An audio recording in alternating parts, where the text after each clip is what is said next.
bahkan ada yang nol selama sekian bulan. Nah, ini tentu akan sangat berat dihadapi oleh UKM. Oleh sebab itu, di malam hari ini kita mencoba untuk menggali, melihat secara lebih global dulu kondisi ekonomi Indonesia ini bagaimana, yang nanti akan dipaparkan oleh Neng Karina. Kemudian dari sisi pelaku usaha nanti akan disampaikan oleh Cak Tibi. Kemudian dari sisi analisis akademis nanti dari Mas Mugni. Itu kira-kira sebagai pengantar. Untuk waktu dan tempat saya serahkan kepada Mas Hasanuddin Ali untuk memandu acara. Selamat berdiskusi. Kita berharap bahwa apa yang kita lakukan pada malam hari ini membawa manfaat, membawa berkah, dan minimal untuk komunitas kita. Terima kasih dari saya. Apabila ada kurang lebihnya mohon maaf. Wallahul muwaffiq ila aqwamit thoriq. Wassalamualaikum warahmatullahi wabarakatuh. Waktu dan tempat saya persilahkan Pak Hasan. Terima kasih Mas Fahrudin. Assalamualaikum warahmatullahi wabarakatuh. Selamat malam, salam sejahtera untuk semua.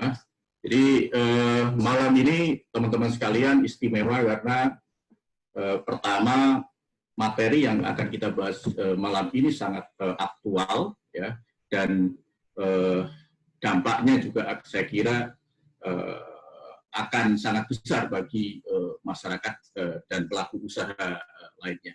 Nah, yang kedua barangkali ini istimewa karena ini pembicaranya ya lintas pulau ya, lintas pulau. Mbak Karin ini di Jakarta, Cak Tibi di Batam, kemudian Mas Mugni di Surabaya ya.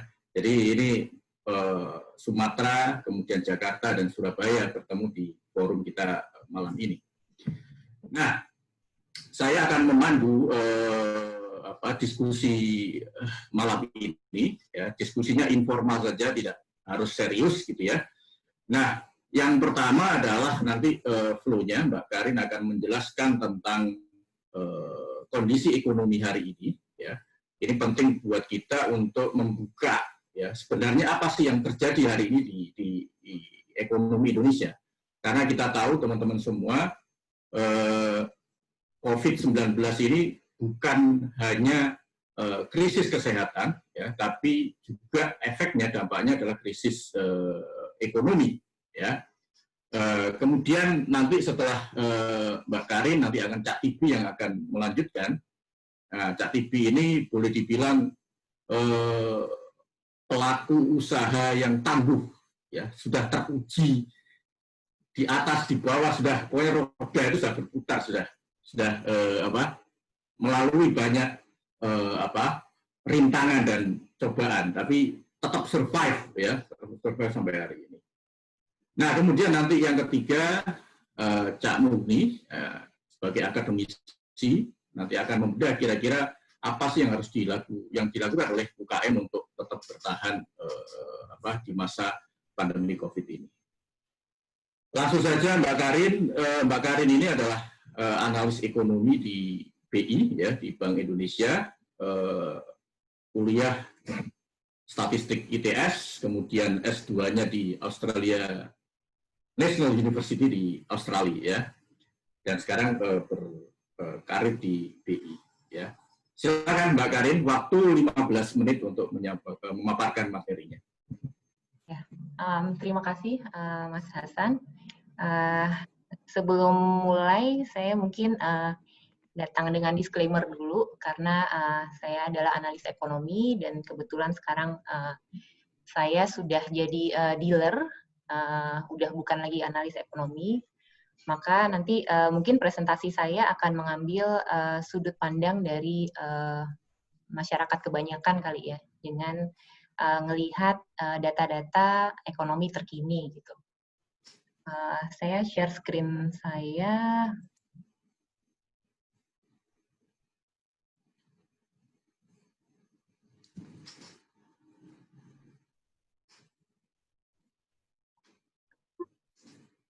Oke, kelihatan ya? Kelihatan. Oke. Oke, jadi presentasi saya mudah-mudahan bisa diselesaikan dalam 15 menit. Judulnya adalah Tinjauan Kondisi Ekonomi dan Prospek Pemulihan Ekonomi Indonesia. Outline-nya dimulai dari overview perkembangan ekonomi global, kemudian overview pertumbuhan ekonomi Indonesia, sampai dengan yang terakhir adalah prospek pemulihan ekonomi Indonesia. Jadi saya berangkat dulu dari overview perkembangan ekonomi global, karena perkembangan ekonomi yang perlambatan ekonomi tepatnya yang dialami Indonesia sekarang itu nggak bisa lepas dari perkembangan ekonomi global. Jadi IMF ini hari Kamis lalu baru saja merilis proyeksi pertumbuhan ekonomi dunia untuk tahun 2020 dan 2021. Jadi di tahun 2020 itu diproyeksikan pertumbuhan global akan terkontraksi sebesar minus 4,9%, kemudian akan tumbuh 5,4% di tahun 2021. Nah, koreksi ekonomi ini terjadi di seluruh dunia, dari ekonomi di negara-negara maju hingga negara-negara berkembang. Karena dampak perlambatan ekonomi ini terjadi di seluruh dunia, maka ini tentunya akan mengganggu alur perdagangan barang dan jasa. Nah, IMF sendiri menyebut krisis di tahun 2020 ini a crisis like no other and uncertain recovery. Ini karena krisisnya dimulai dengan wabah penyakit yang menyebabkan krisis kesehatan dan krisis ekonomi sekaligus. Jadi pembatasan interaksi sosial menyebabkan turunnya aktivitas ekonomi, sementara ketidakpastian terkait penyelesaian krisis kesehatan ini menyebabkan orang cenderung untuk berhemat.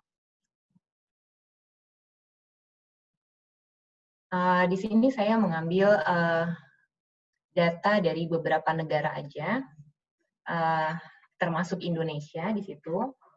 Jadi tabel ini menyajikan perkembangan ekonomi dari tahun 2018, 2019 sampai dengan 2020 dan 2021 itu proyeksinya. Sebetulnya dari data beberapa negara itu terlihat bahwa pertumbuhan ekonomi itu sudah cenderung melambat sejak 2019.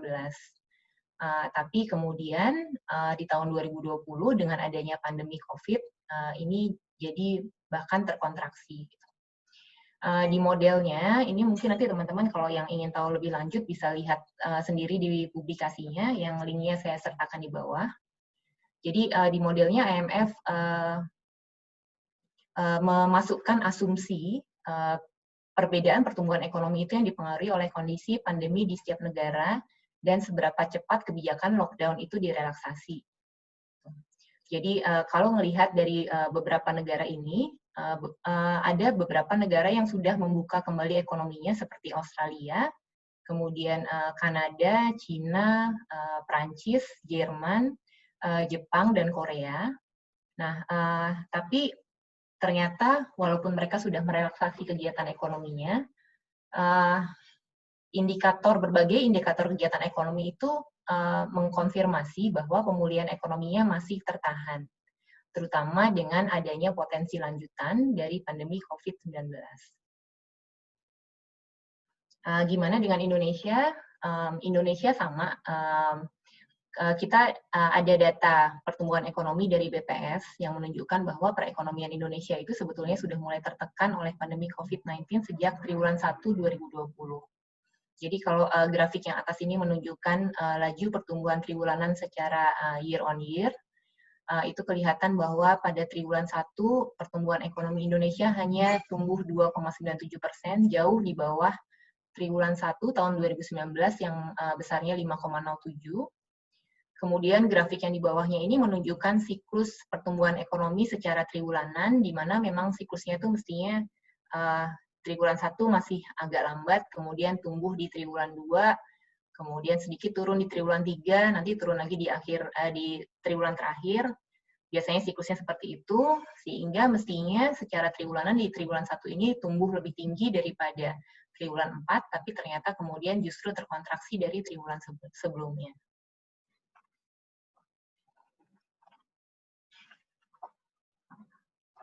Kemudian kalau kita lihat pertumbuhan ekonomi menurut lapangan usaha, ini juga data BPS. Jadi kelihatan bahwa sektor-sektor yang dominan dalam struktur PDB kita itu dimulai dari atas, sektor industri, perdagangan, pertanian, konstruksi, pertambangan, dan seterusnya. Yang di sebelah kanan, yang di sebelah kiri itu menunjukkan share-nya, yang di sebelah kanan ini menunjukkan pertumbuhan PDB sektoral pada triwulan 1. Jadi kelihatan bahwa sektor-sektor yang menyumbang pangsa besar dalam PDB itu justru pertumbuhannya turun di triwulan 1, sementara yang naik adalah sektor jasa keuangan dan asuransi, informasi dan komunikasi, jasa kesehatan dan kegiatan sosial, dan satu lagi adalah jasa pendidikan. Ini yang tumbuhnya lebih besar daripada triwulan 1 tahun yang lalu. Nah, biasanya kalau di Indonesia itu krisis itu akan mempengaruhi pertumbuhan ekonomi melalui sektor manufaktur, utamanya karena penurunan investasi, sementara sektor konsumsi itu biasanya tidak terdampak secara signifikan. Tapi karena adanya pembatasan aktivitas sosial, maka seperti kita lihat bahwa hampir semua sektor turun, kecuali 4 sektor yang tadi sempat saya sebutkan. Ditambah lagi sektor yang turun signifikan itu adalah perdagangan, transportasi dan pergudangan, akomodasi dan makan minum, serta konstruksi. Di sektor perdagangan, penjualan mobil dan motor turun, sementara perdagangan non-mobil dan motor naik, terutama perdagangan produk kimia, farmasi, obat-obatan, dan makanan, serta minuman. Di sektor transportasi, penurunan terutama terjadi di angkutan rel dan angkutan udara. Berikutnya, kalau kita lihat berdasarkan wilayahnya, yang dibagi berdasarkan Jawa, ini wilayah yang paling banyak menyumbang pertumbuhan ekonomi Indonesia. Kemudian ada Sumatera, Kalimantan, Bali Nusra, dan Sulampua. Itu terlihat bahwa seluruh kawasan itu mengalami penurunan pertumbuhan ekonomi, dengan penurunan terbesar terjadi di Bali Nusra, Bali dan Nusa Tenggara. Nah, terutama yang negatif adalah di Bali. Ini karena turunnya ekspor jasa. Kalau melihat data BPS juga, BPS itu sudah mengkonfirmasi bahwa terjadi penurunan wisatawan mancanegara secara kumulatif dari Januari sampai dengan April 2020. Jumlah kunjungan Wisman ke Indonesia itu hanya separuh dari jumlah kunjungan Wisman pada periode yang sama tahun 2019. Jadi itu yang mungkin menghantam perekonomian di Bali. Sementara pertumbuhan ekonomi di kawasan lainnya masih ditopang oleh kinerja ekspor, terutama dengan adanya pengalihan permintaan dari Cina akibat terganggunya rantai pasokan barang.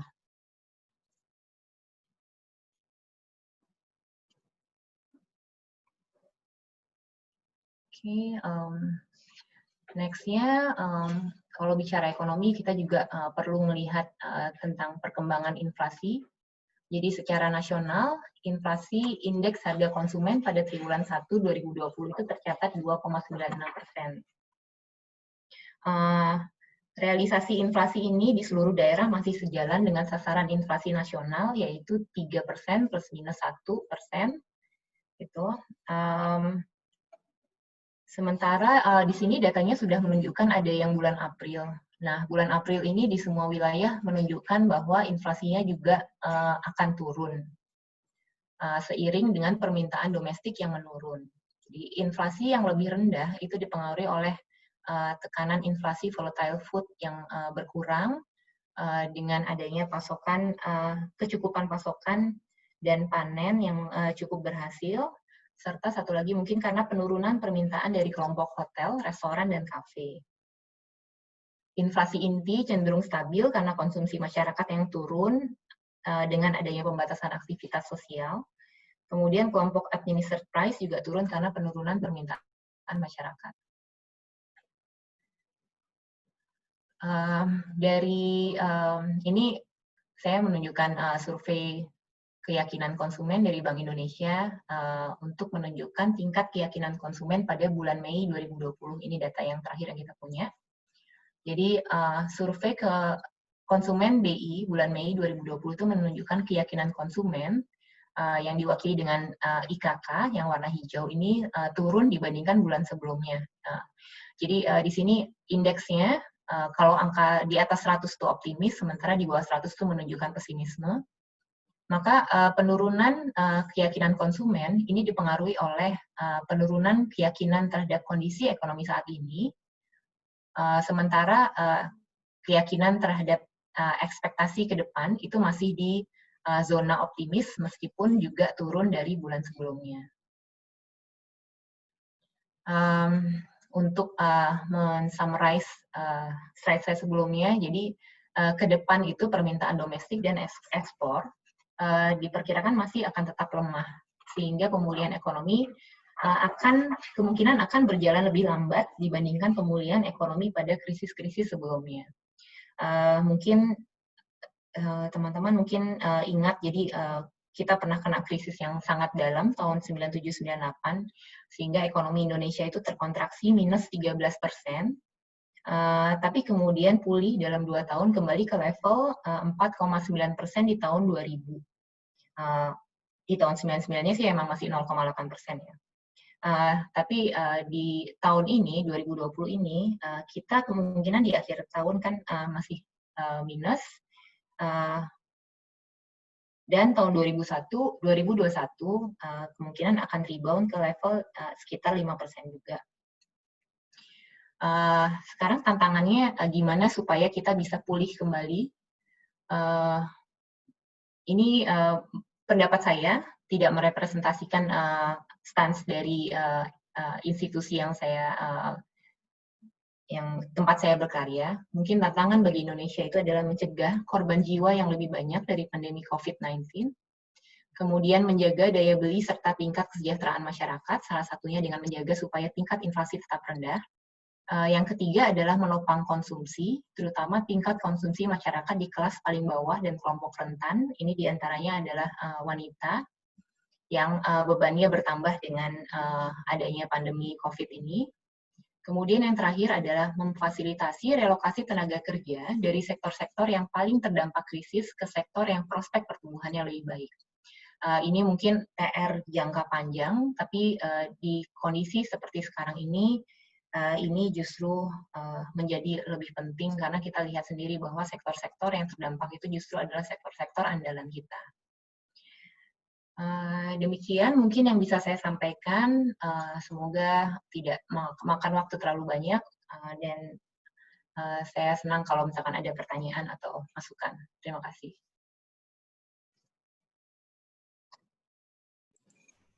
Oke, terima kasih Karin atas penjelasannya yang bernas tadi, dan kita punya gambaran yang utuh sebenarnya kondisi ekonomi sekarang ini dalam posisi seperti apa.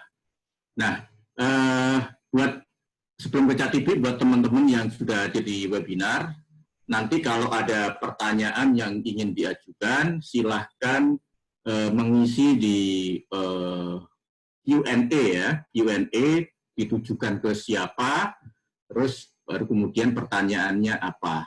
Nah, nanti setelah semua pemateri menyampaikan paparannya, nanti akan saya bacakan pertanyaan-pertanyaan dari teman-teman sekalian. Nah, tapi juga tidak menutup kemungkinan misalkan teman-teman ada yang ingin bertanya secara live langsung, itu juga bisa, tinggal nanti angkat tangan, terus nanti akan sama host akan diberikan kesempatan untuk bertanya langsung melalui Zoom ini ya. Oke, selanjutnya pembicara kedua ini Cak TV, pelaku usaha yang sudah punya jam terbang sangat tinggi. Saya tidak perlu bacakan detailnya CV-nya karena nanti bisa cerita sendiri kira-kira malang melintangnya di dunia apa saja. Ya, saya kenal Cak TV, saya lama juga berdiskusi dengan Cak TV, dan Cak TV termasuk teman diskusi yang sangat baik karena wawasannya luas, pergaulannya luas, dan kaya dengan ide-ide. Nah, kita pada malam hari ini ingin mendengar kira-kira tadi yang disampaikan oleh Karim bahwa ekonomi kita tidak terlalu baik, ya. Pertumbuhan ekonomi yang 2,97 itu di kuartal pertama itu mengagetkan semua orang, termasuk pemerintah dan pelaku usaha, karena di luar ekspektasi kita penurunan tidak sejauh itu, ya. Nah, kemudian juga dari sisi dampak juga luar biasa besar. Banyak sekali UKM-UKM yang tutup usahanya, ya. Nah, malam ini kita dengar dari Cak Tibi, kira-kira apa sih yang dirasakan oleh para UKM hari ini? Silakan Cak Tibi. Oke, Assalamualaikum warahmatullahi wabarakatuh. Dengar semua ya? Ya. Oke.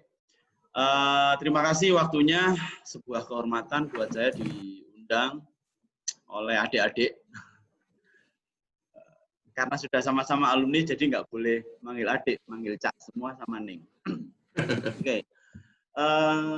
Kalau di CV saya, sebenarnya saya mulai research, deep research, dan tentunya setiap riset saya itu harus menghasilkan uang. 2013 saya mulai pendampingan dengan UKM-UKM di Indonesia. Saya keliling Indonesia, almost 60 city lah selama kurun waktu 2013. Kalau bisnis saya 80% di manufacturing. Jadi technopreneur itu DNA saya. Jadi saya punya packaging company, saya punya electronic manufacturing company, saya punya molding, saya punya fabrication. Dan tentunya cerita yang kali ini 70% akan menggambarkan UKM dulu, karena UKM ini bisnis saya yang paling akhir lah. Saya masuki di era-era saya mau sebenarnya lebih banyak membantu UKM. Produk saya yang berkenaan langsung dengan UKM itu namanya iPOS. iPOS itu Intelligent Point of Sales, semacam point of sales yang terintegrasi dari end to end, yang untuk membantu UKM kita agar tumbuh benar-benar dengan data. Selama ini kendala UKM itu kalau kita dampingin itu selalu satu, datanya nggak ada. Dikatakan butuh uang juga nggak tahu uangnya berapa yang dibutuhkan. Kendalanya selalu tidak punya kecukupan data.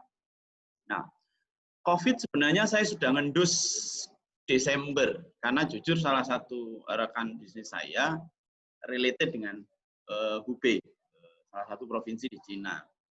Tapi saya tidak menyangka bahwa tsunami-nya secepat itu di Februari lantak ke tempat kita. Karena saya ingat saya masih nongkrong sama Hasan, ada 6 restoran saya di Tangerang ya Hasan ya, tumbuhnya eksponensial, turnover-nya 2 miliar sebulan.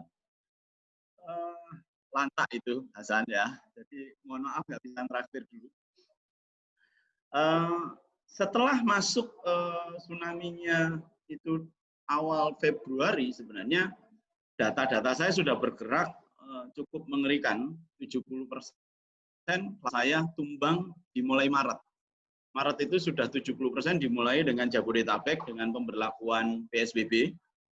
Tangerang yang paling kerasa. Kalau Jakarta ini sebenarnya pertumbuhan aktivitas bisnisnya cenderung sebenarnya dikuasai white paper ya, bukan real, karena backbone-nya mereka white paper, tapi suburbannya yaitu Tangerang, Bekasi, Depok dan lain-lain ini lebih disokong oleh aktivitas retail.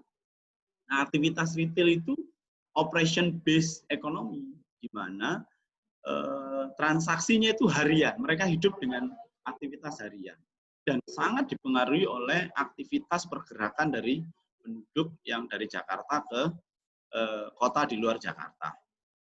Nah, 30% klien saya yang lainnya itu berada di Jawa Timur.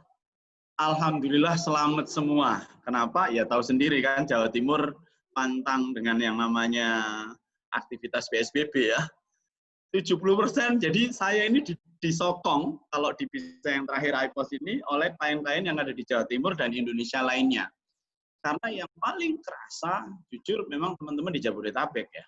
Kalau di luar itu belum kerasa, karena tidak sepadat, karena COVID itu kena di aktivitas yang memang padat banget gitu. Kalau nggak terlalu padat ya di daerah-daerah sih nggak terlalu terasa.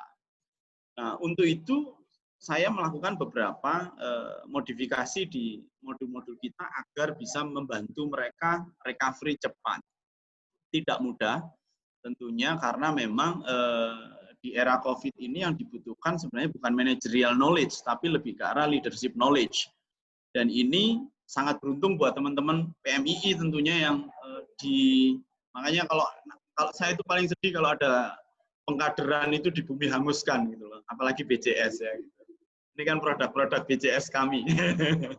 Nah, karena jujur krisis itu yang lebih dominan adalah leadership-nya ketimbang manajerialnya. Sementara teman-teman milenial, teman-teman generasi Z sangat tidak terlatih berhadapan dengan krisis seperti kami atau seperti Hasan, seperti Bodin yang jangankan nggak makan gitu loh, diputus pacar aja sudah biasa. Nah, untuk itu buat UKM yang terutama sektor F&B ini yang masih bisa recover dengan hanya mengubah. Jadi pivotnya adalah yang saya berikan modul adalah mengubah dari yang ready to meal menjadi ready to cook. Jadi frozen itu bergerak sampai saat ini yang dari Jawa Timur itu banyak ngefeeder teman-teman dari Jakarta. Ini tumbuh supportnya juga dari teman-teman KAI. Jadi dari Malang ke Jakarta itu cuma Rp1.000 per kilo. Ini potensi buat teman-teman Jawa Timur untuk nyerang Jakarta dari sisi F&B sebenarnya. Karena free cost kita dengan adanya double track itu cukup murah, Rp1.000 per kilo. So happy for that lah sebenarnya. Jadi kalau dibilang pertumbuhan ekonomi nantinya bisa rebound, harapan saya memang dari Jawa Timur karena sumber logistiknya, jadi resourceful banget di Jawa Timur, daerah Malang, Pasuruan, itu sumber-sumber daya pertanian dan peternakan cukup banyak. Sementara teman-teman kita di perkotaan Jabodetabek butuh feeder yang cepat, dan kereta api kita cukup reliable saat ini. Nah, itu untuk yang membantu teman-teman UKM dari sisi F&B. Nah, yang paling tidak bisa saya bantu saat ini, teman-teman yang dari sisi hospitality ya, teman-teman yang lebih ke hotel atau pariwisata dan di mana dia pertumbuhan ekonomi aktivitas bisnisnya di sentra-sentra wisata ini yang cukup pelik karena memang terutama Batam ini kalau F&B-nya bergantung pada traffic weekend 20.000 wisatawan dari mancanegara datang. Average spending mereka adalah di $200 sampai $500 per kunjungan. Jadi kalau 20.000 kali kita average misalnya $300, akeh itu ternyata. Nah ini Batam cukup kena di sektor hospitality. Cuman Batam itu ekonominya ditunjang oleh 30% industri perangkat lunak yaitu elektronik, 30% oil and gas and services, 30% tourism. Jadi hybridnya ini membuat teman-teman di Batam masih bisa tersenyum sedikit lah, tipis-tipis lah. Saya rasa itu sih, Cak Hasan, yang bisa, selebihnya bisa didiskusikan. Oke, sebelumnya tolong Cak Udin, ada slide yang O2O itu yang bisa di-share nggak?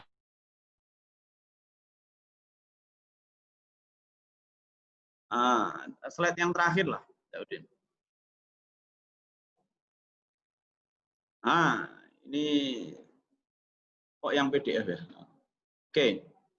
Nah, sebenarnya ini adalah metodologi yang umum bisa dicari di internet, cuman saya selalu menekankan klien saya atau UKM itu mulai aware dengan data.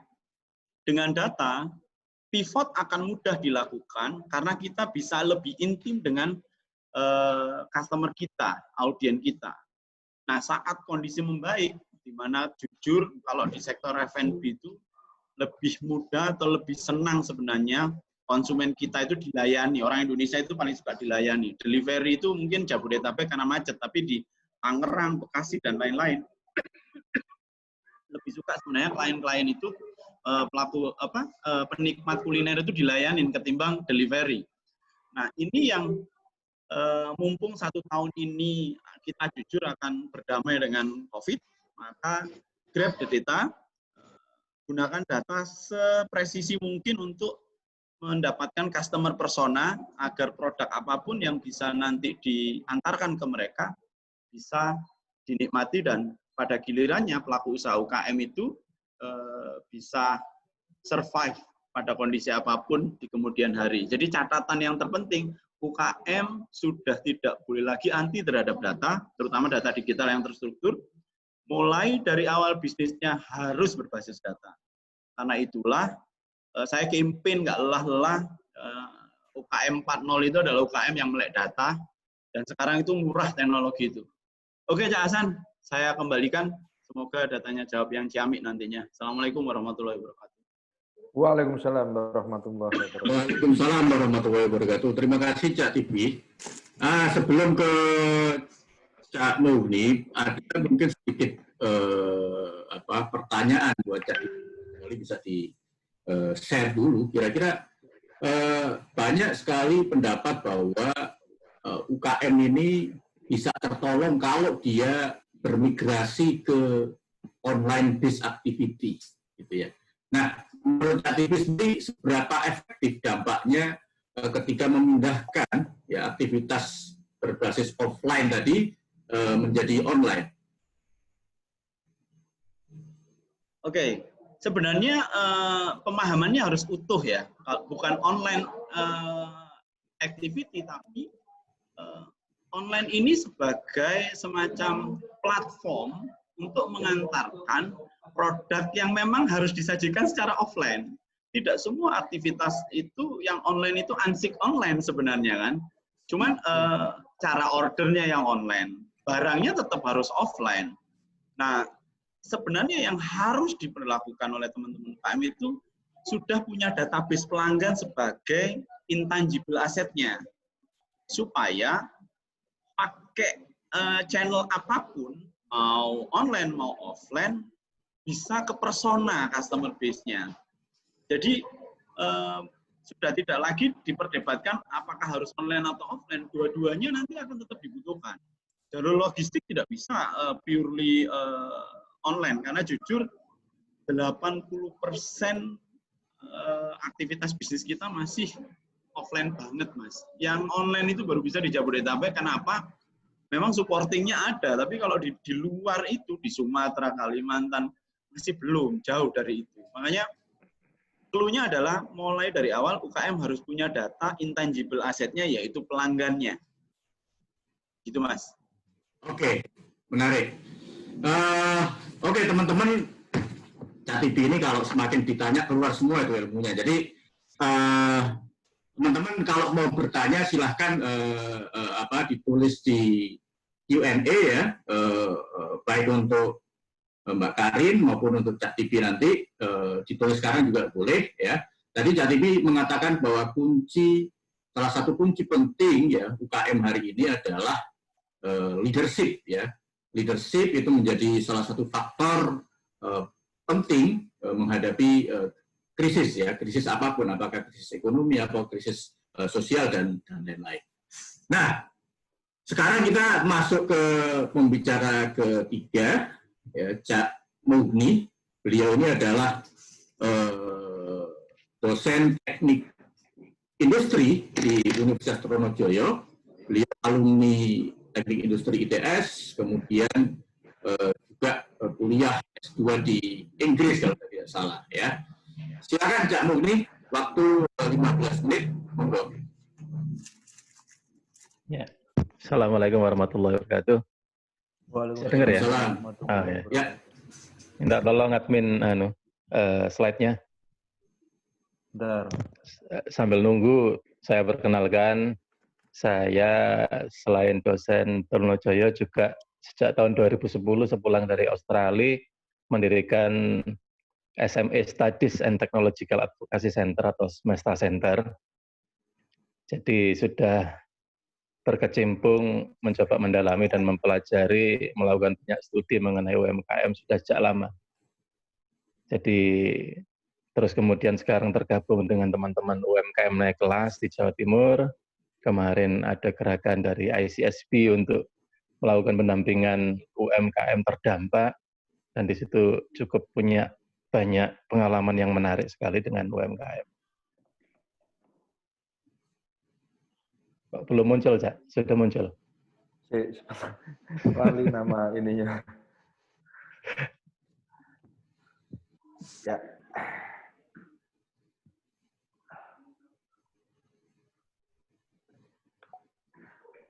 Sudah.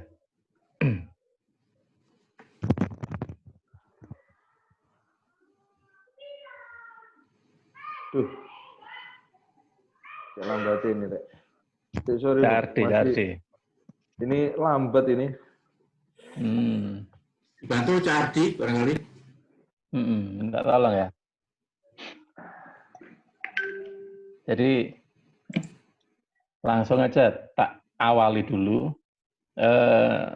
Banyak kemudian ketika kita membicarakan UMKM itu bayangannya kok usaha-usaha kecil semuanya. Padahal kalau kita melihat dan kembali pada definisi yang disampaikan oleh yang dibuat oleh pemerintah kita, ya, sudah muncul ya. Langsung aja. Jadi ada beberapa hal yang perlu kita tekankan dulu, kita review dulu, sepura nenek kayak kuliah gitu ya. UMKM ini kan bukan selalu merupakan usaha yang bayangan kita adalah usaha kecil. Orang dagang di pinggir jalan, orang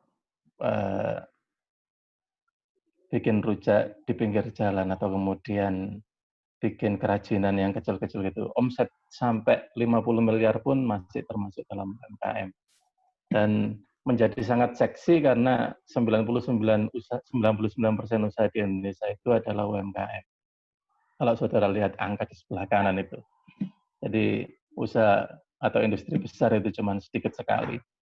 Jadi ketika kita berkata saat ini UMKM adalah yang paling terdampak, itu artinya keseluruhan atau 99% ekonomi Indonesia sangat terdampak oleh COVID-19 ini. Dan yang kedua, selama ini kita memahami bahwa di banyak manajemen strategi slide berikutnya, kita mengenal bahwa ada banyak hal yang akan mempengaruhi bisnis, dan itu disebut sebagai lingkungan bisnis, dan hampir tidak pernah muncul dalam bayangan banyak orang bahwa faktor virus seperti ini akan kemudian mengakibatkan dampak yang luar biasa terhadap slide selanjutnya ya. Biasanya selama ini ya politik, teknologi, demografi, ekonomi, dan sosial gitu kan.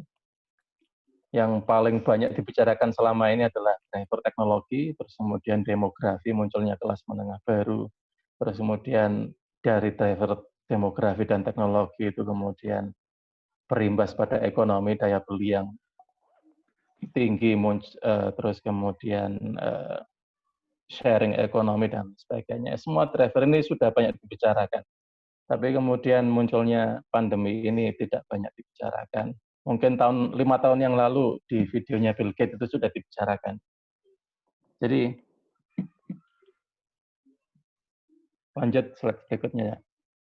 Langsung aja. Jadi permasalahannya adalah COVID-19 ini adalah belum pernah terjadi sebelumnya, seperti dikatakan oleh Mbak Karna tadi, bahwa ini betul-betul sesuatu yang baru, yang multidimensi, bahkan yang orang-orang Nahdien itu malah kerasa banget itu kan. Bahkan tidak hanya ekonomi, awalnya dari kesehatan, kemudian ekonomi juga berdampak pada hal-hal spiritual dan sosial.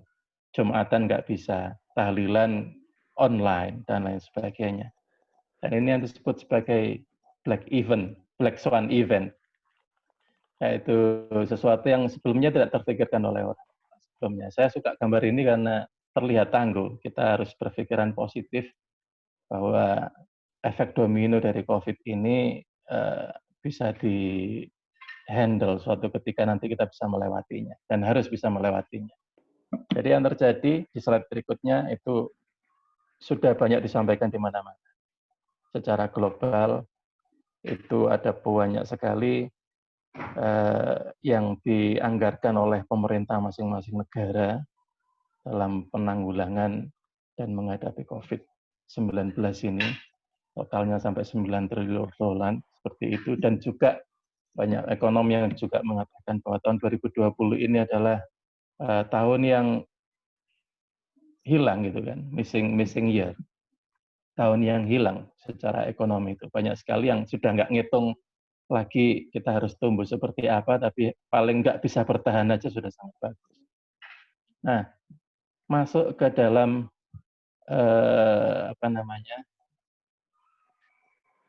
dampak terhadap UMKM yang ada di Indonesia. Saya tidak memiliki data yang akurat, akan tetapi ada rilis dari APDSI. Ini saya dapatkan dari APDSI. Coba slide berikutnya. Jadi pemerintah itu membuka outline, terus kemudian melalui beberapa rekanannya seperti APDSI, terus kemudian gerakan UMKM naik kelas, dan lain sebagainya, itu kemudian menghimpun dan merekod keluhan-keluhan dari berbagai macam UMKM, coba untuk melakukan pendataan. Apa saja sih yang dikeluhkan oleh UMKM terkait dengan pandemi COVID ini, dan seberapa besar dampaknya. Kalau di dalam slide tersebut kelihatan tidak representatif Indonesia. Meskipun sudah cukup banyak yang masuk, sampai itu data yang sudah dirilis itu masih April, Mei, Juni belum disampaikan. Tadi saya tanya ke teman-teman yang menghimpun datanya, katanya itu yang berhak merilis adalah Kementerian Koperasi dan UMKM. Tapi mereka sampai sejauh ini masih belum merilis. Jadi kita bisa melihat banyak yang terdampak, dan terutama di Jawa itu yang berpartisipasi di dalam survei ini. Di slide berikutnya kita bisa melihat paling enggak dari nilai transaksi tadi benar yang dikatakan oleh Cak Tibi, bahwa terjadi penurunan transaksi yang luar biasa. Sebagian besar pasti lebih rendah, menurun. Hanya sangat kecil saja yang kemudian tidak berubah seperti yang lalu, terus kemudian sebagian kecil berikutnya bahkan mengalami pelonjakan. Mungkin yang mengalami pelonjakan ini adalah UKM-UKM yang bergerak di bidang kesehatan, misalkan pembuatan masker, terus kemudian hand sanitizer, dan lain sebagainya, seperti itu. Dan juga vitamin-vitamin dan obat-obatan. Sedangkan yang lain-lain kita semua maklum tadi dikatakan gambarannya di kuliner, F&B tadi, itu terdampak luar biasa, terutama untuk daerah non-Jawa Timur. Terus kemudian di slide berikutnya ada peta permasalahan, sedikit banyak kita bisa melihat itu, apa yang dikeluhkan oleh banyak orang, harga bahan baku naik. Nah, ini di sektor kuliner atau F&B, sektor harga bahan baku sekarang itu ayam kalau nggak salah 36 per kilo. Padahal kemarin beberapa waktu yang lalu itu sempat turun drastis sampai cuman 12.000. Jadi memang terjadi shock di kalangan produsen ayam pedaging. Karena harga sempat turun seperti itu. Terus kemudian banyak yang tidak berani kemudian siklus selanjutnya untuk melakukan investasi dan beternak lagi, akhirnya sekarang terjadi kelangkaan. Dan ini terjadi di mana-mana.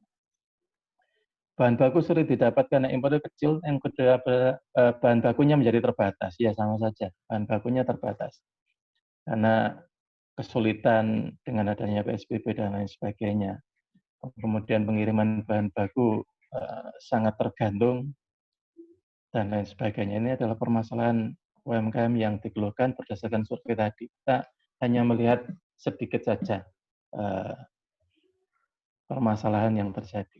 Tapi yang saya ketahui dari masyarakat di sekitar tempat saya di sini itu ada yang produksi genteng dan batu bata itu memang terhenti total pada bulan Februari, Maret itu terutama nggak ada pembelian sama sekali karena maklum semua konsumen itu beralih kepada kebutuhan kesehatan, kebutuhan makanan, hal-hal yang esensial untuk menjaga nyawanya dan menjaga kesehatannya. Hal-hal kayak bangun rumah dan lain sebagainya pasti disisihkan oleh sebagian besar orang. Karena ini adalah situasi yang tidak pernah dibayangkan sebelumnya. Jadi terkait dengan permasalahan tersebut, strategi apa yang harus dilakukan oleh UMKM agar bertahan? Saya sih tidak muluk-muluk untuk tumbuh, tapi bisa bertahan aja sudah bagus. Di next slide, Mbak tolong. Terus ya. Ya, kalau di zaman dahulu, ini saya kasih komparasi saja, di masa sebelum ada pandemik seperti COVID seperti ini, sebuah usaha itu bisa kemudian bersaing kalau mereka kemudian mengimplementasikan suatu sistem tertentu yang sudah terbukti berhasil dipakai oleh usaha-usaha yang lain. Dan ini adalah beberapa contoh seperti strategic planning tahun 40-an, PGM tahun 65-an, terus kemudian learning organization tahun 65, terus kemudian business process reengineering tahun 75, dan selanjutnya tahun 2000-an itu diprediksi adalah inovasi-inovasi, dan kita sudah mengalami masa itu, ada banyak sekali disrupsi yang terjadi. Nah, pandemi COVID ini tidak pernah diprediksi apa yang harus dilakukan, dan kayaknya hal-hal seperti ini tetap bisa dipakai, akan tetapi tidak bisa digunakan untuk modal UKM untuk survive. Selanjutnya, seperti yang dikatakan Cak Tibi tadi, salah satu yang paling penting di era krisis itu adalah leadership. Dan ini ternyata approach ini juga diadopsi oleh pemerintah kita. Jadi ini dari Dinas Koperasi dan UMKM pusat, bukan dinas ya, kementerian, itu mengadopsi tahapan seperti ini bagi UMKM selama menghadapi pandemi COVID. Kalau perlu saat ini ada masalah apa, resolve, kita harus selesaikan segera, kemudian daya tahannya harus dipertinggi.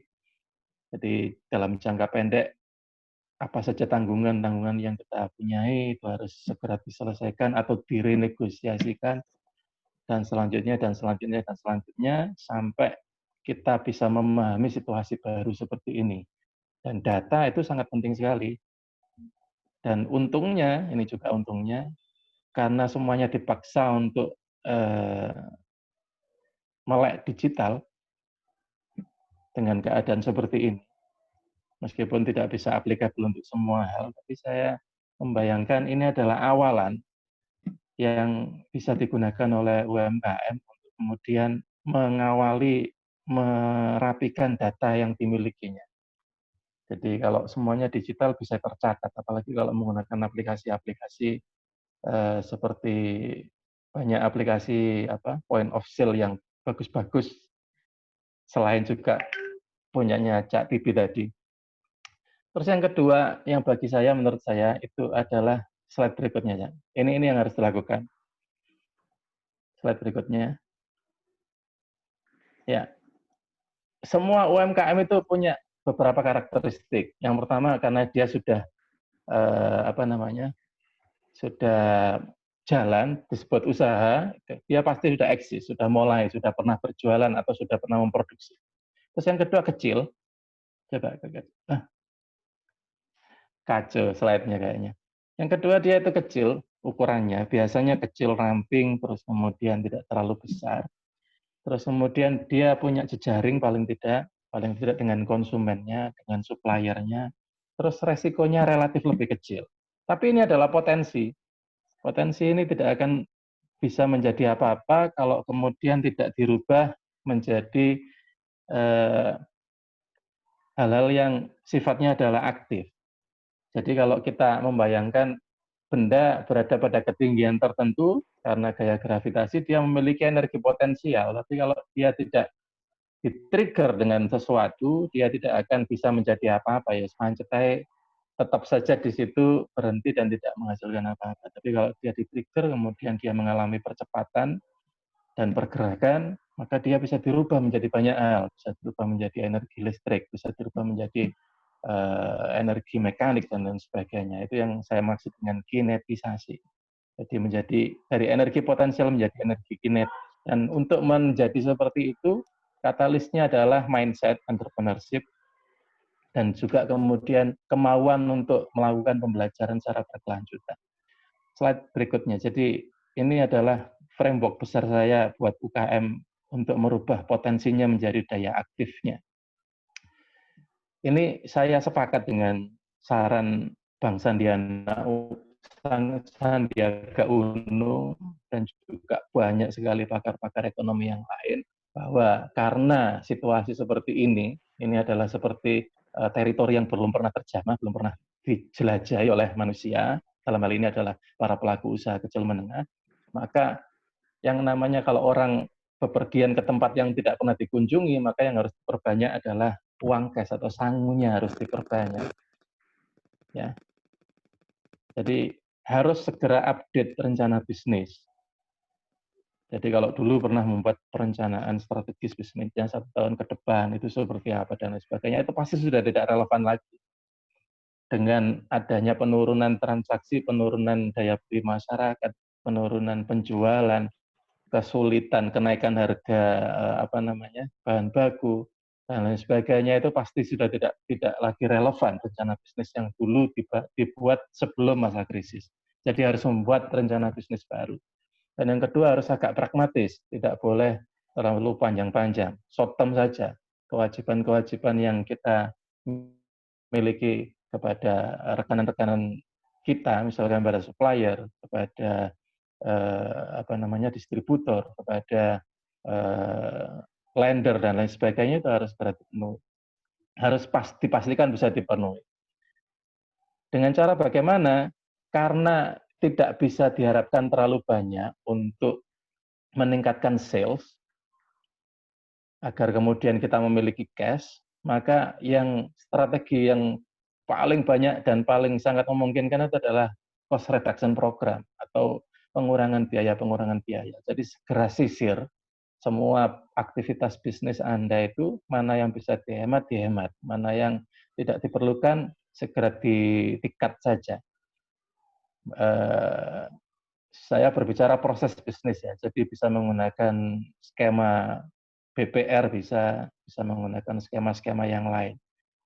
Terus kemudian fokus, pasti ada banyak usaha yang dimiliki oleh UMKM atau paling enggak banyak varian dari produknya. Itu kita harus teliti mana yang menghasilkan profit dan mana yang tidak. Kita fokus saja pada yang cash cow saja.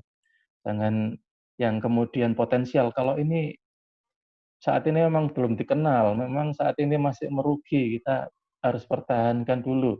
Ya, kalau saudara punya kantong yang dalam boleh-boleh saja, tapi kalau tidak, saudara fokus saja pada cash cow kalau menurut saya, karena ini adalah urusan kita harus tetap menyediakan cash liquidity dan kemudian kita mampu membayar utang-utang perusahaan kita.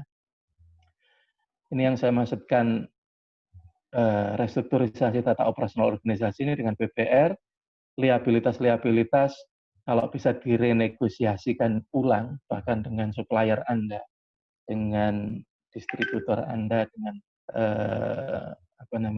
dengan bank Anda.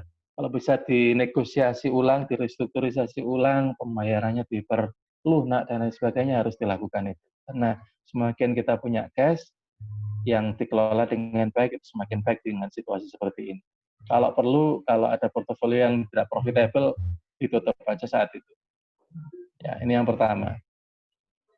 Dan terkait dengan hal ini, di next slide, ya waktunya habis. Ya. Sebentar lagi ya, paling dikit lagi. Ya.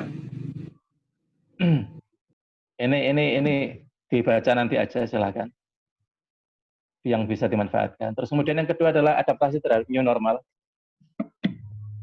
Ada value baru saat ini, masyarakat yang dicari itu tidak lagi, kadang-kadang tidak lagi adalah kualitas, tapi adalah yang mana yang aman terhadap kesehatan dan keselamatan. Jadi kalau ada supermarket atau toko yang menyediakan cuci tangan di depan, terus kemudian hand sanitizer, menggunakan masker, kita merasa lebih aman ke situ. Dan itu yang akan dipilih. Jadi harus beradaptasi dengan hal seperti itu. Kemudian peluang-peluang baru ini juga akan bermunculan banyak sekali. Dan meskipun ada peluang baru, itu resikonya juga menyertai di sana.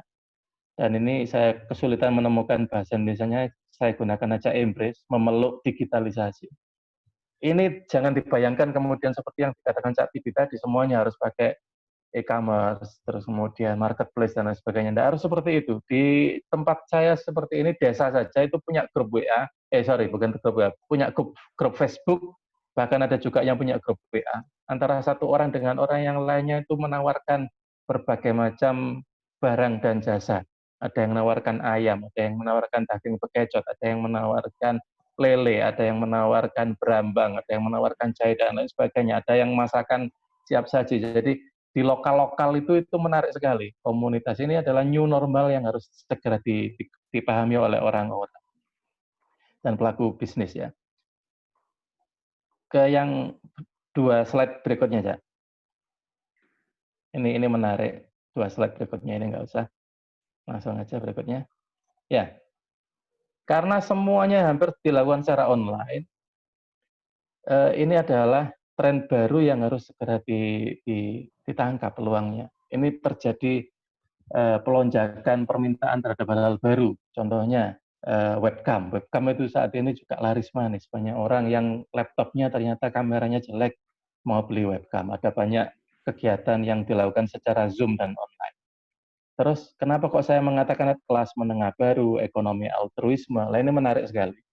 Menariknya begini. Para pelaku usaha kecil menengah itu kadang-kadang ketika mentok jualannya harganya drop untuk sementara atau di saat dia harus menjual, contohnya adalah dulu adalah peternak ayam di sini. Itu sampai 12.000 sak kilo. Jadi kasihan sekali. Untuk pakan bibit tenaga kerja nggak ngatasi sama sekali. Nah, kita kalau memiliki wawasan yang cukup luas, punya jejaring, punya teman-teman kelas menengah baru, itu mereka punya jiwa altruisme yang tinggi sekali. Saat ini ada kebutuhan baru untuk melakukan sesuatu secara sosial, ada rasa tanggung jawab sosial, ada keinginan untuk berbuat pada masyarakat, itu tinggi sekali. Ini hal yang dulu tidak pernah ada. Dan oleh karena itu kita bisa menggandengkan 2 hal itu. Ayo Rek, bantu pelaku usaha. Kita gunakan untuk nyumbang di masyarakat. Itu dulu saya lakukan di sini. Jadi komunitasnya istri saya, terus kemudian itu banyak sekali yang nyumbang, teman-teman saya juga banyak sekali yang mengirimkan uang. Di sini banyak masyarakat yang juga terdampak oleh COVID. Kita beli bahannya dari petani atau peternak yang saat itu drop, kita tolong mereka dengan harga normal, terus kita kemudian berikan pada masyarakat. Jadi itu harus dimanfaatkan. Nah, komunitas yang saya maksud tadi itu juga harus segera dioptimalkan. Terus yang bagus sekali saat ini saling berbagi itu maksud saya begini, saling berbagi dan memberi. Saatnya saat ini itu kita menjaga komunitas-komunitas yang kita miliki. Karena ini penting sekali sebagai ketahanan perekonomian atau dasaran dari ketahanan kita gitu ya.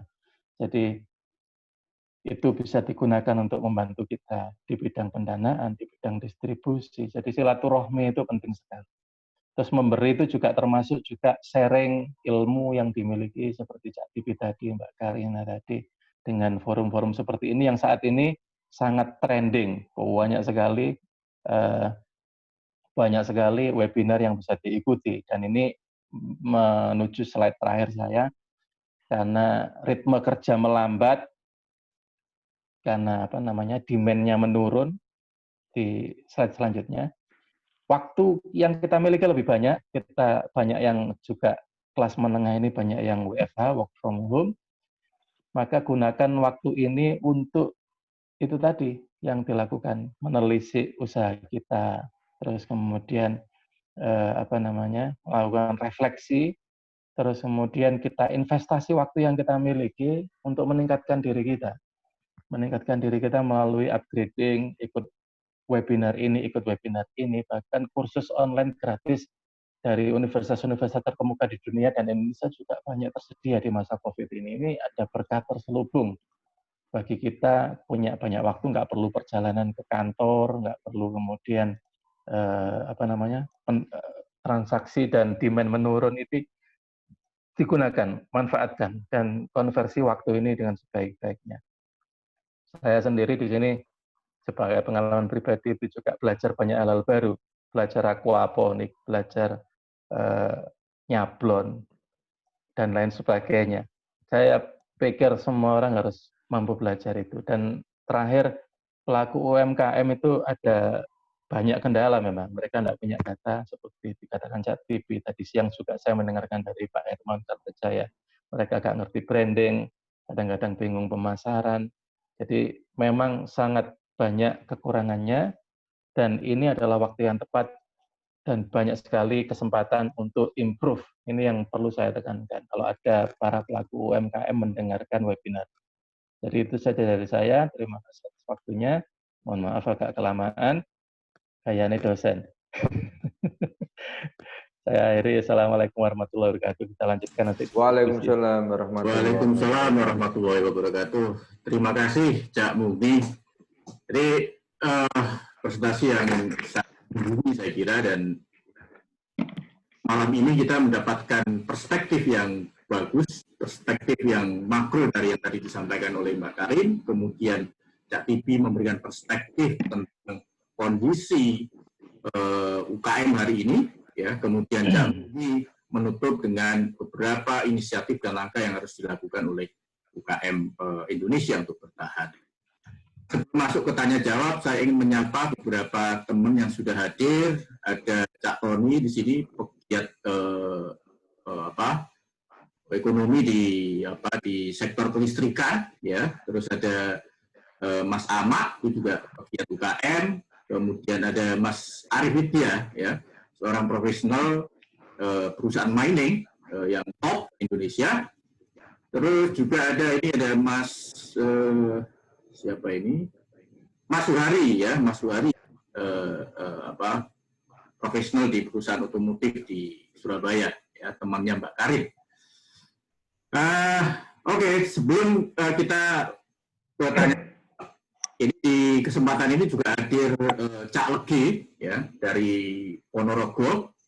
Beliau ini pegiat UKM sektor travel, ya, yang barangkali sangat terdampak juga dengan beberapa penutupan umroh, kemudian haji yang tidak dilangsungkan tahun ini. Nah, tadi ada beberapa teman yang meminta Cak Legi untuk sharing sedikit tentang kondisi travel hari ini seperti apa. Monggo Cak Legi. Teman-teman yang ingin bertanya silakan ditulis di Q&A atau di chat, silakan ditujukan ke siapa, kemudian pertanyaannya apa. Sekarang kita masuk ke Cak Legi dulu. Monggo Cak Legi.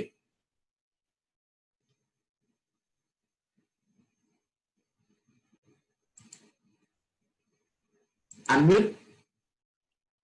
Suaranya unmute. Ya. Oke. Cek. Masuk ya? Ya, masuk.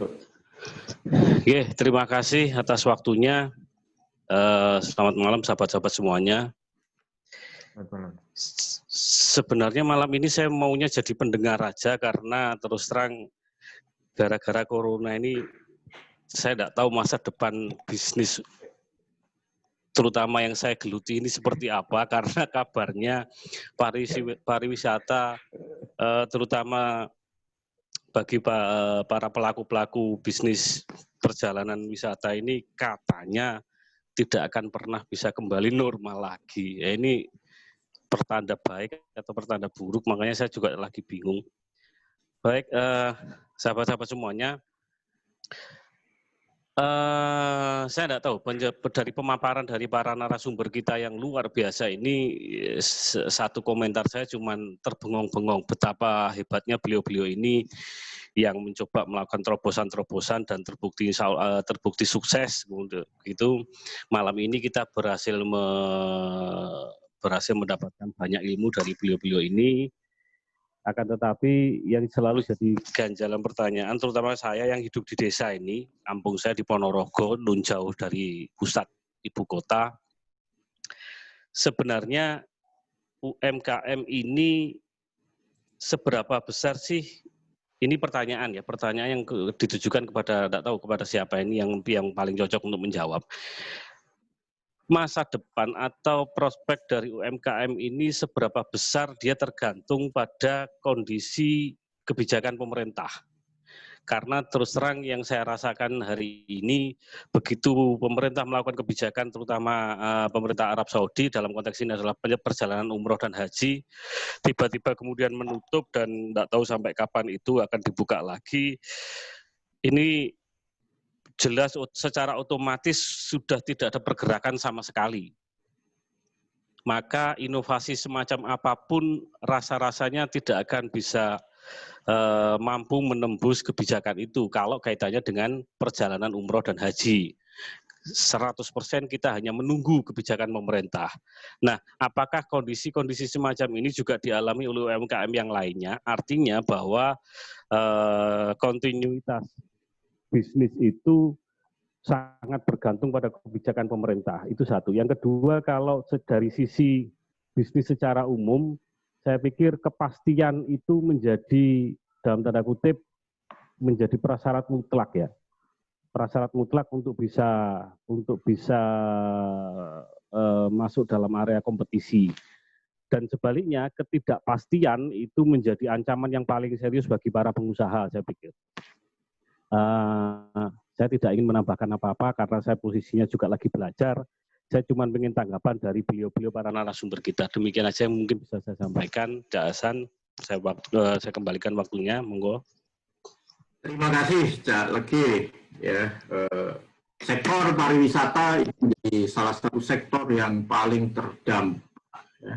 Saya 2 hari yang lalu kebetulan berdiskusi dengan deputi di Kementerian Pariwisata, ya, dan memang ya semua sampai Pak Wisnu Tama cerita katanya saya ini jadi Menteri Pariwisata di saat yang tidak tepat katanya. Karena apapun inovasi, apapun strategi yang saya lakukan hari ini itu tidak dampak sama sekali karena ada COVID-19 ini. Nah, kesempatan pertama saya kira tadi terkait dengan kebijakan pemerintah dan UKM, saya ingin mendapat tanggapan dari Mbak Karin, kira-kira apa kebijakan pemerintah yang hari ini ya dilakukan oleh pemerintah untuk setidaknya memberikan kepastian bahwa usaha itu tetap berjalan meskipun tidak tumbuh. Tadi Cak Muhni mengatakan pokoknya ini survive aja udah untuk. Nah, kira-kira kebijakan pemerintah apa yang diambil hari ini untuk memastikan para UKM ini tetap bisa bertahan? Silakan. Terima kasih Mas Hasan, kemudian Cak Legi untuk pertanyaannya. Ini saya jarang sekali dapat kesempatan untuk langsung diskusi dengan pelaku usaha sejak saya di Jakarta, karena sekarang urusannya lebih banyak dengan pasar keuangan, dan pasar keuangannya pun pasar keuangan global ini sebetulnya.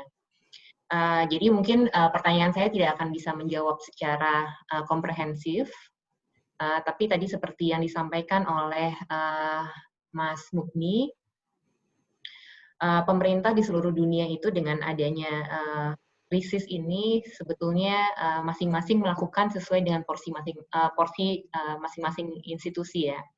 Jadi kalau dari pemerintah itu ada kebijakan stimulus fiskal melalui pemberian bantuan sosial, terutama ke masyarakat yang paling terdampak, yang di level yang paling bawah. Kemudian setahu saya ada juga bantuan yang disalurkan ke sektor-sektor yang paling terdampak. Sementara kalau dari sisi Bank Sentral, itu kebijakannya adalah melonggarkan kebijakan moneter dengan cara menurunkan suku bunga dan menurunkan giro wajib minimum yang harus disimpan bank di Bank Sentral.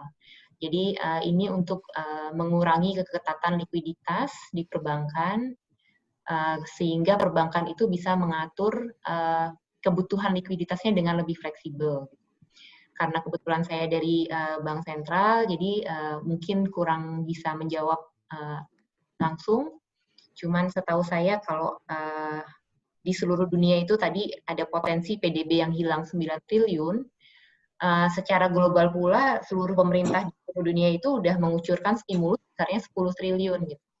Kalau di Indonesia mungkin masih kecil ya, mungkin sekitar sekian miliar USD gitu. Tapi saya rasa pemerintah kita sudah on track karena kita menyalurkannya berupa bantuan langsung secara non tunai ke masyarakat yang paling membutuhkan, tidak dengan cara melonggarkan atau justru membantu perusahaan-perusahaan besar. Jadi kalau di negara-negara maju itu pemerintahnya justru memberi stimulusnya itu ke perusahaan-perusahaan yang kapitalis. Kalau di negara kita rasanya sih mungkin so far masih tepat, cuman mungkin saya harus lihat kebijakan pemerintah ya, karena saya kurang kompeten untuk mewakili jawaban dari otoritas fiskal gitu. Makasih Mas. Oke, makasih Karin. Teman-teman, ini ada satu pertanyaan, barangkali Cak Tibi bisa menjawab ya di form Q&A. Ini dari Cak Arif Widya. Ya. Cak Ning, kata kunci agar UKM bisa survive, salah satunya adalah inovasi termasuk open terhadap eksplorasi data untuk bisnis. Baik langkah support kita, mulai dari apa dan dari mana ya, Suwun. Nah, ini pertanyaan kayaknya pas buat Cak Tibi ini untuk jawab. Silakan Cak Tibi. Oke, terima kasih. Sebenarnya saya sudah jawab ketik langsung ke Mas Arif. Cuman saya jelasin gini, di setiap tahapan saya mendampingi UKM, selalu saya mulai dengan merekonstruksi ulang bisnis model kanvasnya. Semoga teman-teman di sini juga aware tentang bisnis model kanvas ya. Di dalam bisnis model kanvas ada 9 blok. Kalau orang statistik akan mengenal kalau sudah 9 blok, di mana masing-masing blok itu punya interkoneksi, maka ada 2/9 kemungkinan probabilitas terjadinya business models. Nah, yang saya selalu modifikasi minimal di 5 channel besarnya. Yang pertama di customer segment, sudah tidak lagi sekarang kebiah-uyah, UKM itu harus precise. Jadi dia mau membidik niche market yang mana. Kalau dulu serakah, sekarang sudah tidak boleh. Harus spesifik, karena we cannot serve anybody. Jadi pusat, Anda akan mampus, Anda akan mati, kalau misalnya Anda mengambil segmen terlalu luas. Karena, ya itu tadi, seperti data yang ada, uncertainty itu adalah akar masalah situasi saat ini, yang jujur di database saya selama 22 tahun berbisnis, itu ya baru sekarang. Dan sifat uncertainty-nya itu asimetri. Di luar kendali kita. Waktu kemarin saya sudah minta teman-teman yang di mall, klien iPos, udah kalian tutup ngaji yang kenceng. Ada sebagian yang 80% tidak terima dengan narasi saya. Ya udah tunggu 2 minggu lagi, mana tahu habis ini PSBB dibuka. Padahal kan cost structure-nya akan nambah terus dengan gaji karyawan dan sewa facility di mall itu kan tidak murah. Nah, yang kedua kan ada di customer segment yang harus presisi, kalau bisa niche. Yang kedua di blok besar itu ada namanya value proposition. Sebisa mungkin sudah punya unique selling lagi. Beruntung sebenarnya dengan COVID ini teman-teman yang di luar Jawa yang sudah innovate. Kenapa? Dengan terputusnya rantai pasok, suka tidak suka, maka harus melakukan reconditioning, rekonsiliasi lokal chain. Saya diuntungkan jujur saat ini karena lokal chain menjadi terputus, orang akhirnya nyari siapa yang paling kuat di klaster itu. Maka Anda perlu menjadi value proposition yang bagus. Ini sebenarnya kata kuncinya kalau di kalimatnya Cak Murni di slide-nya adalah branding. Tanpa branding, Anda, ya itu tadi, Anda harus niche, sehingga ketika niche, kalau saya mau nyari barang ini ke si Fulan, itu kan branding. Tanpa itu, ya Anda bukan siapa-siapa lagi, Anda tidak bisa meneguk keuntungan dari COVID ini. Dan yang ketiga adalah key partner. Sebisa mungkin semua yang berbasis fixed cost ditarik ke variabel. Kan ini datanya harus jelas. Key partnernya itu kalau bisa karyawan dipivotin menjadi sebuah partner kan menjadi variable cost. Dan yang ke 4 dan 5 di revenue stream dan di cost structure sebisa mungkin membangun ekonomi yang kolaboratif. Tidak semua kita kerjakan. di cost structure-nya ini akan sangat ringan kalau kita mulai dari sisi pendanaan. Jadi bisnis dari awal, oke, kita mau bisnis A, sebisa mungkin ngajak 10 atau 20 orang untuk melakukan funding. Nah, ini platform-platform seperti ini yang nantinya akan berkembang, sehingga semua bisnis menjadi short term, semua bisnis menjadi easy to decide, sehingga apapun yang teman-teman lakukan di bisnis utamanya UKM, risk assessment-nya jadi rendah. Selama ini UKM cenderung ingin melakukan semua hal, kecil-kecil, banyak kan kepalanya jadi pecah. Nah, ini yang menjadi pilihan yang perih, karena itu leadership-nya yang harus berubah. Yang tadinya conventional leadership menjadi digital leadership. Dimulainya dari mindset. Jadi dari awal sudah saya harus berbasis data, sehingga semua transparan. Kalau saya ngundang investor-investornya juga bisa melihat. Kalaupun itu investornya adalah customer juga bisa melihat. Jadi there is no room untuk tidak terbuka lagi saat ini. Jadi itu Cak Hasan untuk Cak Arifnya. Jadi harus bisnis model kanvasnya direview ulang, Mas Arif. Terima kasih jadi soal 9 blok bisnis model kanvas ini. Saya jadi ingat 3-4 tahun yang lalu saya pernah baca buku bisnis model generation ya. Bisnis manajemen sekarang hari ini semua menginduk ke bisnis model itu. Ya karena memang sangat praktikal dan mudah dipahami oleh pelaku usaha.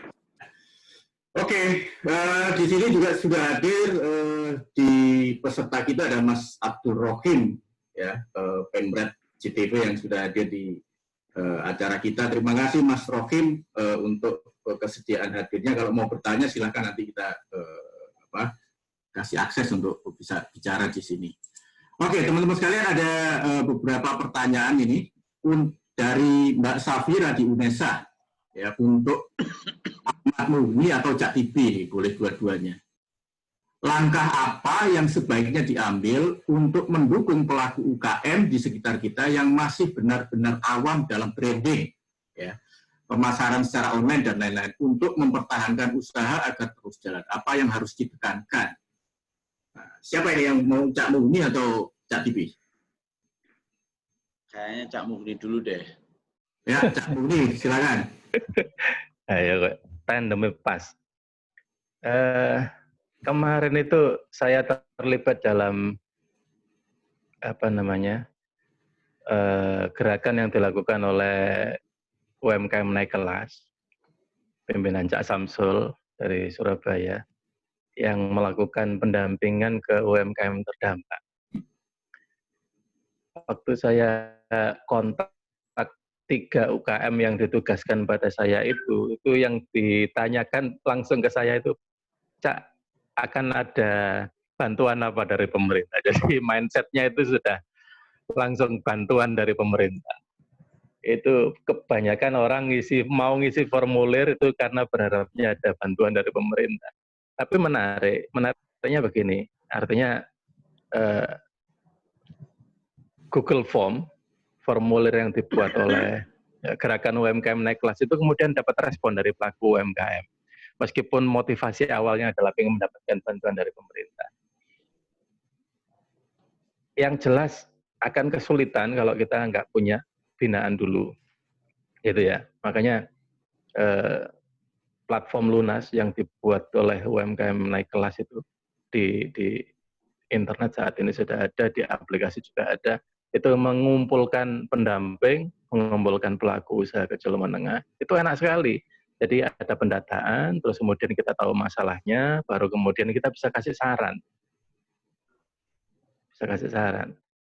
Nah, terkait dengan kemudian branding di kala pandemi seperti ini, brandingnya itu tidak dalam artian branding sing canggih-canggih seperti yang dilakukan oleh lulusan Marketplace gitu itu.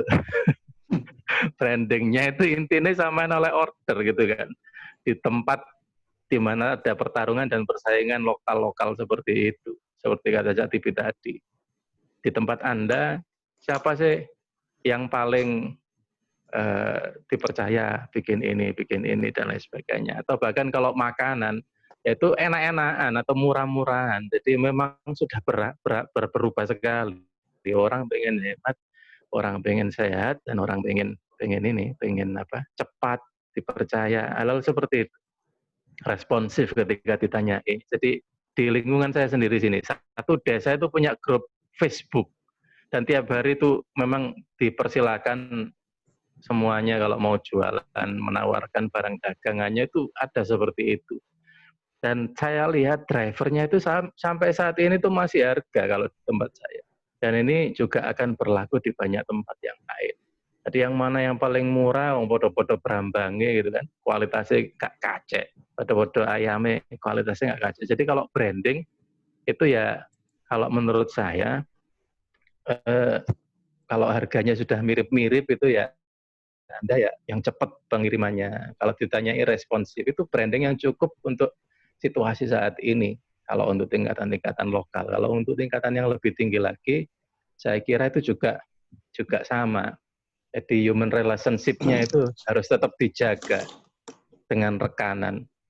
Jadi misalkan Anda suplai pakan, delivery-nya, janjinya ditepati, bisa dinegosiasi harga dan pembayarannya, itu jauh lebih penting saat ini kalau menurut saya. Jadi brandingnya untuk saat ini itu adalah yaitu tadi, yang sesuai dengan kebutuhan saat ini.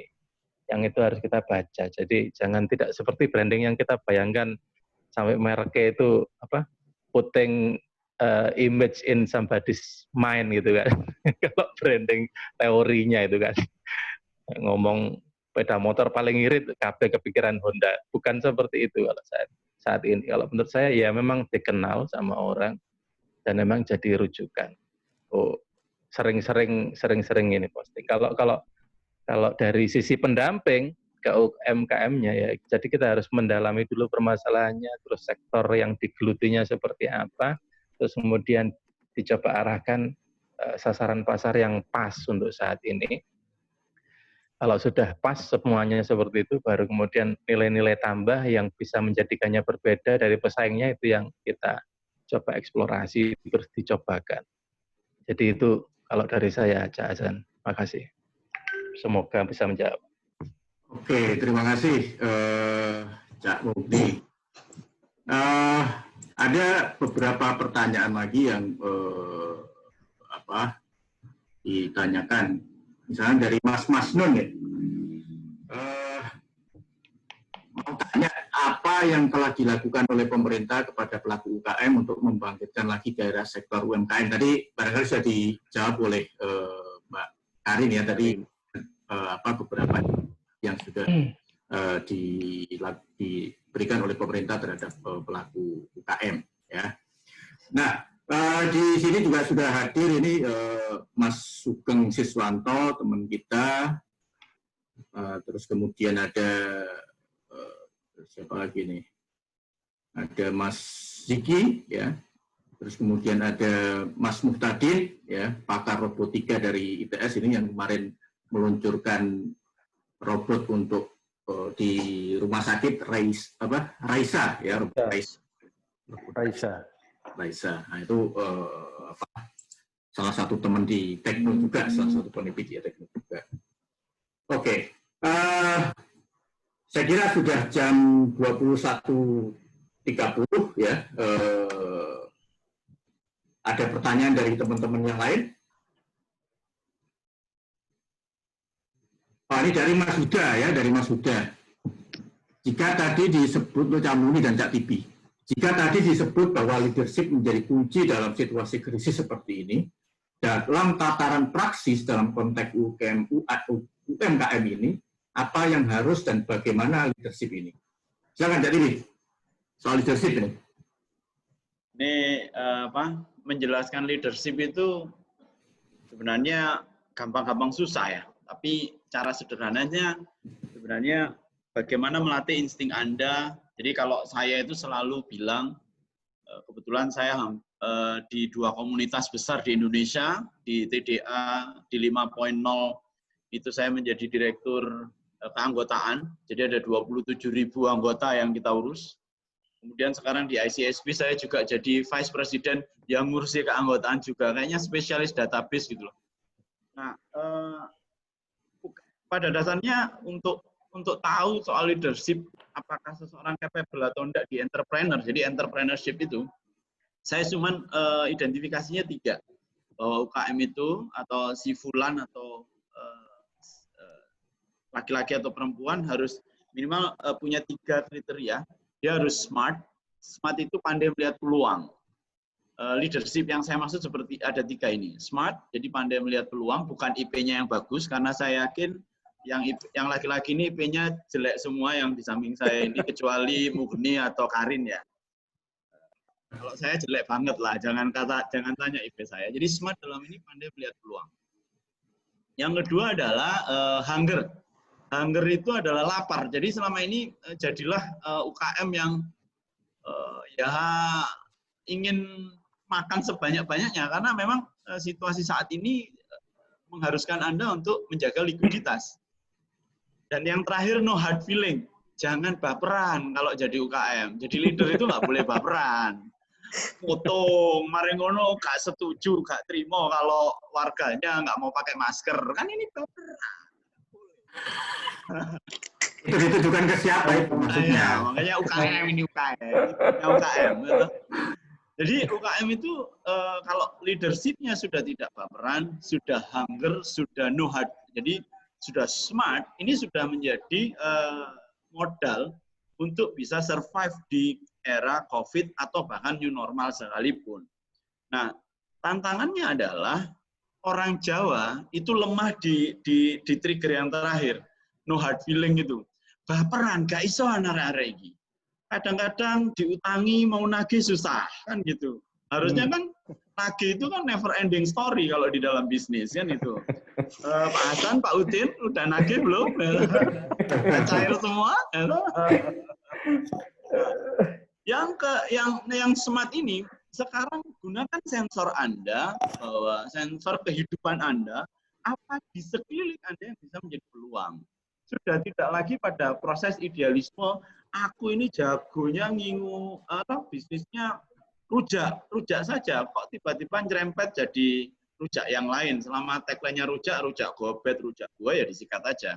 Jadi sudah idealismenya adalah conversion, gimana caranya menjadikan revenue lah. Makanya penting mengelola semua bisnis model. Jadi kalau di revenue stream-nya harus minimal sampai 7 layer lah, jangan cuma 3 layer, tapi kalau bisa sampai 7 layer sekarang itu di bedah revenue stream-nya. Produk turunannya yang inline seperti apa. Gitu, Cak Hasan. Leadership-nya. Oke.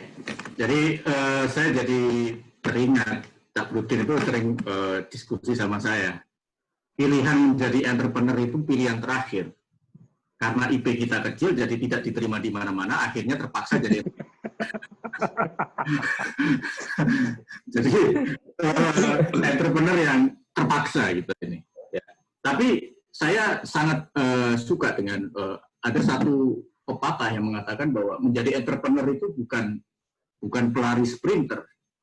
Jadi bukan pelari sprinter 100 meter, tapi pelari maraton. Ya. Nah, ketika kita bicara lari maraton, maka endurance itu menjadi penting. Daya tahan itu menjadi penting dibanding kecepatan. Siapa yang bisa bertahan lebih lama, itu akan lebih sukses biasanya ya di bidangnya masing-masing.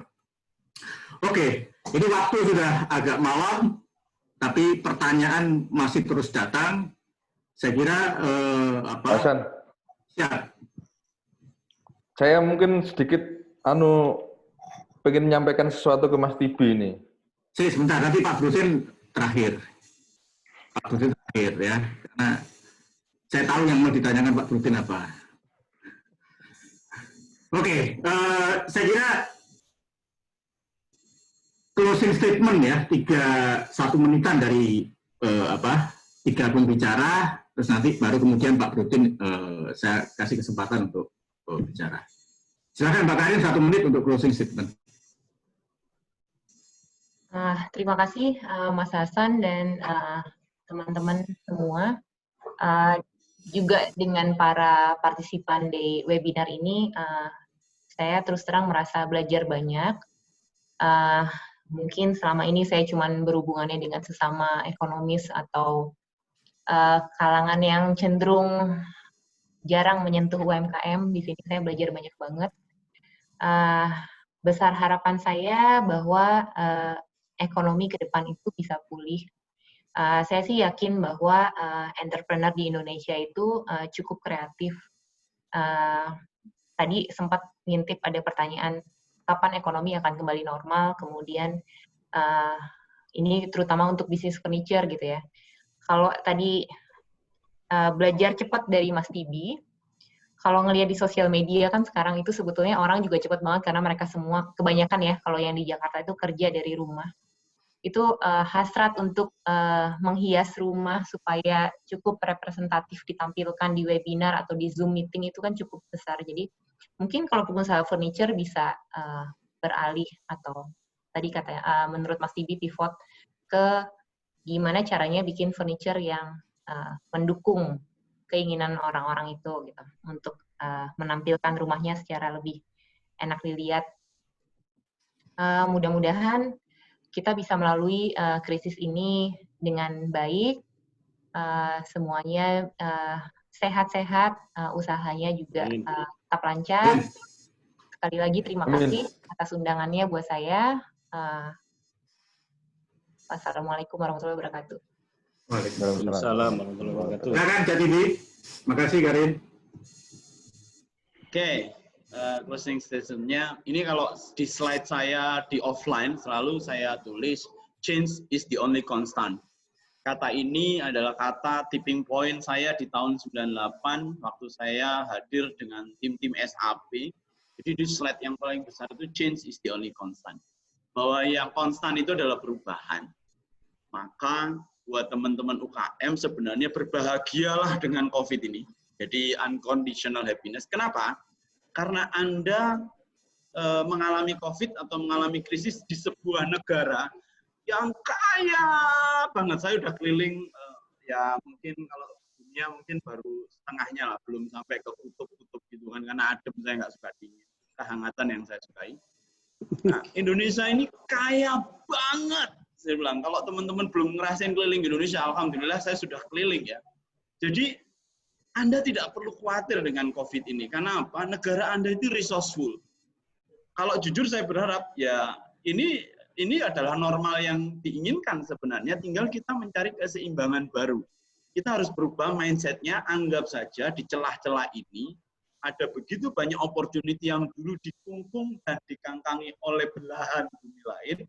Sekarang menjadi milik kita opportunity-nya. Tinggal teman-teman seberapa cepat mau berubah, tidak lagi leta-lete, tidak termehek-mehek, tapi ambil opportunity itu menjadi sebuah kesempatan untuk mendapatkan kebahagiaan dan kesejahteraan untuk diri, keluarga, dan komunitasnya.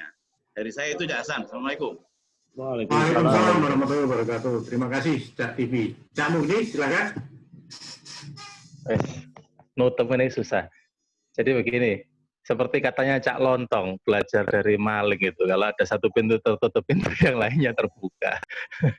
Jawab sedikit Cak Legi tadi itu. Sampean kan saat ini kemarin punya pengalaman di bisnis travel. Sekarang ada permasalahan, orang naik pesawat aja susah sekali. Harus ada rapid test dan lain sebagainya. Coba aja masuk ke situ. Mungkin ada peluang di sana.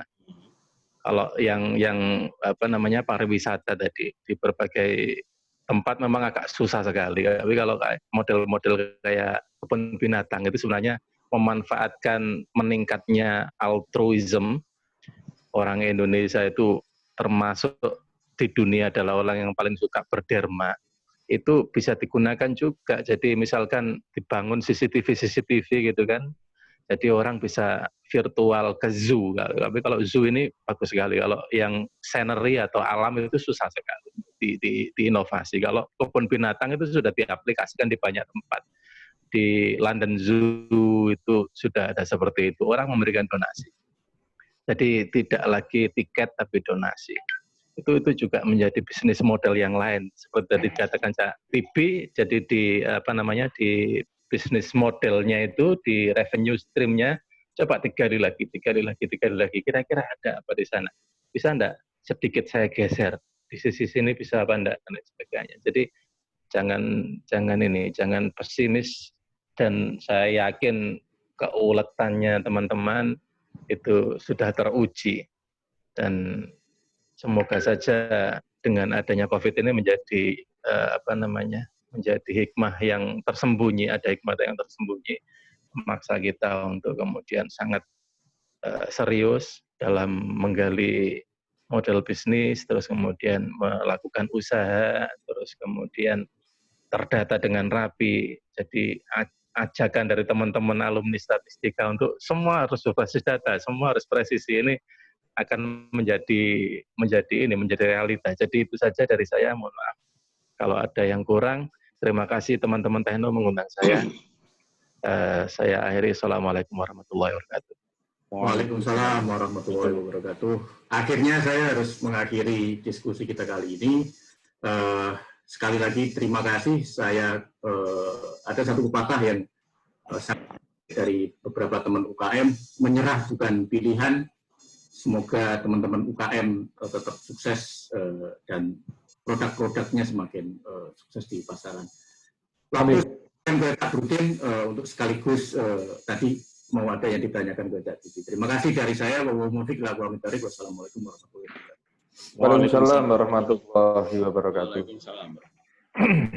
Terima kasih sahabat-sahabat, rekan-rekan, Neng Karin, Cak Tibi, Mas Mugni atas waktunya malam minggu yang sedianya mungkin bisa jalan-jalan atau mungkin ngopi, tapi ini kita ajak untuk sedikit berbagi dengan sahabat-sahabat, dengan saudara-saudara kita yang memang banyak juga yang bergerak di UKM.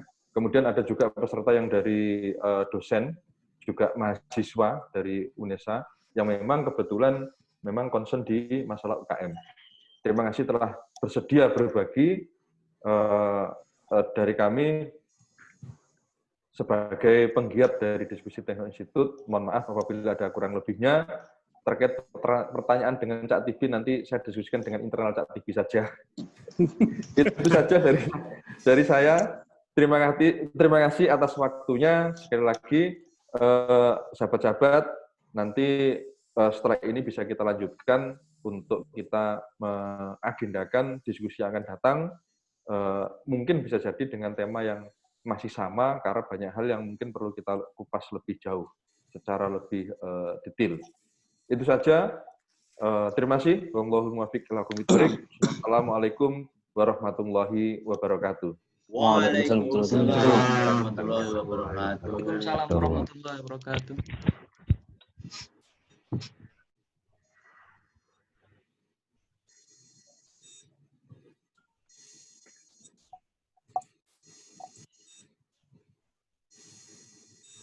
Wis tangis untuk apa ya? Wis selesai lagi. Aku kurang titik tak metu. Duh, Cak TV metu Cak TV. Recordnya aja dimatiin dulu.